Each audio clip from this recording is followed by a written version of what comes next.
Hi అండి, అందరికీ నమస్తే. నేను మంచి రెసిపీ చూపిస్తున్నానండి, సొరకాయ ఉల్లి కారం. ఓకేనా ఫ్రెండ్స్, ముందుగా మీరు లేత సొరకాయ తీసుకొచ్చుకొని పైన తొక్కంతా తీసేసి కడిగి ఇలా సన్న ముక్కలు కట్ చేసి పెట్టేసుకోండి. ముక్కలు కట్ చేసిన తర్వాత ఒక బౌల్లో ముందుగా ఈ సొరకాయ ముక్కలకి ఉప్పు పసుపు వేసి ఒక 5 నిమిషాల పాటు అలా ఉంచేస్తే ఇందులో ఉండే వాటర్ అంతా మనకి బయటకు వచ్చేస్తుందండి. మీరు ఉప్పు పసుపు కలిపేసి అలా ఉంచేయండి, మూత పెట్టేసి ఒక 5 నిమిషాల పాటు. ఇప్పుడు ఒక బౌల్ తీసుకొని దాంట్లో మీరు మినపప్పు అలాగే శనగపప్పు 1 స్పూన్ వేసుకోండి. శనగపప్పు 1 స్పూను అలాగే మినపప్పు 1 స్పూన్ వేసుకొని దోరగా ఫ్రై చేసుకోండి. మాడకుండా మీడియం ఫ్లేమ్లో ఫ్రై చేసుకోండి. ఇలా కొంచెం వేగిన తర్వాత దీంట్లో మీరు ధనియాలు కూడా 1 స్పూన్ వేసుకోండి. ఇది మనం పౌడర్ లాగా తయారు చేసి పెట్టుకోవాలండి. ఒకవేళ మీకు ఈ పప్పులన్నీ కూడా ఈ ఉల్లిపాయలతో కూడా మనం గ్రైండ్ చేసి పేస్ట్ లాగా చేసుకొని పక్కన పెట్టేసుకోవచ్చు. అలాగే జీలకర్ర కూడా 1 స్పూన్ వేసుకొని కొద్దిగా ఫ్రై చేసుకోవాలి. ముందుగా ఇలా ఫ్రై చేసి ఈ పప్పులన్నీ కూడా చల్లారనివ్వండి. చల్లారిన తర్వాత 1 స్పూన్ ఆయిల్ వేసుకోండి. దీంట్లో అదే కళాయిలో మనం 1 స్పూన్ ఆయిల్ వేసుకొని దీంట్లో ఉల్లిపాయలు ఒక 4-5 ఉల్లిపాయలు, చిన్నవైతే 4, మీడియం సైజు అయితే ఒక 3 తీసుకోండి. గోల్డెన్ బ్రౌన్ కలర్ వచ్చేంత వరకు ఉల్లిపాయలని ఫ్రై చేసుకోవాలండి. ఫ్రై చేసిన తర్వాత ఒక 10-15 ఎండుమిర్చి తీసుకోండి. ఒక 10-15 తీసుకొని వేసేసుకోండి. స్పైసీగా కూడా ఉంటుంది. అలాగే ఒక టమాటా కట్ చేసి వేసేసుకోండి. ఇది కూడా మనం పేస్ట్ లాగా తయారు చేసుకోవాలండి. ఇలా వేయించి చల్లార్చి మీరు కొద్దిగా ఒక 2 నిమిషాలు అయితే హై ఫ్లేమ్లో పెట్టేసుకుంటే త్వరగా వేగిపోతాయి. అలాగే టమాటా ముక్కలు కూడా ఉడికిపోతాయి మనకి ఈజీగా. దీంట్లోనే చిన్న నిమ్మకాయ సైజ్ అంత చింతపండు, అలాగే ఒక 4-5 వెల్లుల్లిపాయలు, కొద్దిగా బెల్లం వేసుకోండి. మరీ ఎక్కువగా వేయకండి, చిన్న ముక్క బెల్లం వేసుకోండి, ఎందుకంటే తియ్యగా అయిపోతుంది మళ్ళీ కూర. ఇవన్నీ చల్లారనివ్వండి. వేగిన తర్వాత ఇలా కొద్దిగా బ్రౌన్ కలర్ వచ్చిన తర్వాత మీరు పక్కన పెట్టేసి చల్లారనిచ్చి మెత్తగా గ్రైండ్ చేసుకోండి. ఓకేనా ఫ్రెండ్స్, ఈ విధంగా మనకి ఫ్రై అవ్వాలి. ముందుగా మీరు మిక్సీ బౌల్లో ఈ పప్పు దినుసులన్నీ కూడా మిక్సీ పట్టేసుకోండి. ఆ తర్వాత మనం ఉల్లి కారం పట్టేసుకొని పక్కన పెట్టేసుకోవాలి. ఆ తర్వాత ఈ ఉప్పు పసుపు కలిపి ఉంచిన సొరకాయ ముక్కల్లో వాటర్ అంతా తీసేయండి. తీసి ఒక ప్లేట్లో సపరేట్ పెట్టేసుకోండి. అంటే ఇది కూర తయారు చేసే ముందు రెడీగా పెట్టేసుకోండి. మనం కూర ఇవన్నీ తయారు చేసుకునే లోపు సొరకాయ ముక్కలు అన్నవి బాగా నల్లగా అయిపోతాయండి. అందువల్ల మీరు ఇలా ఉప్పు పసుపు కలిపి ఉంచేసి వాటర్ అంతా తీసేస్తే ముక్కలు మనకు కొంచెం డ్రైగా ఉంటాయి.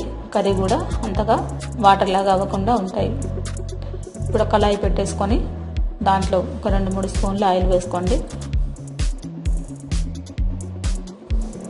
ఈ ఆయిల్ వేడెక్కిన తర్వాత ఆవాలు 1 స్పూన్ వేసుకోండి. అలాగే జీలకర్ర 1 స్పూను,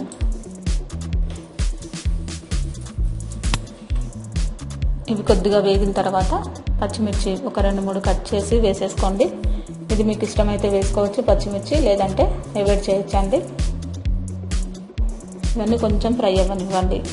ఫ్రై అయిన తర్వాత దీంట్లో మనం వాటర్ పిండేసి పెట్టుకున్న సొరకాయ ముక్కల్ని వేసేసుకోవాలి.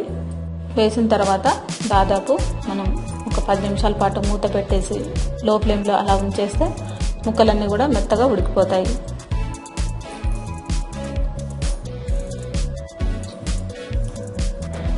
ఓకేనా ఫ్రెండ్స్, ఈ విధంగా కొంచెం కలిపేసి మీరు మూత పెట్టేసి అలాగే ఉంచేయండి.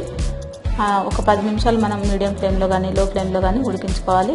ఈలోపు ఇలా మనం ఆనియన్ పేస్ట్ని ఇలా తయారు చేసి పెట్టేసుకోండి.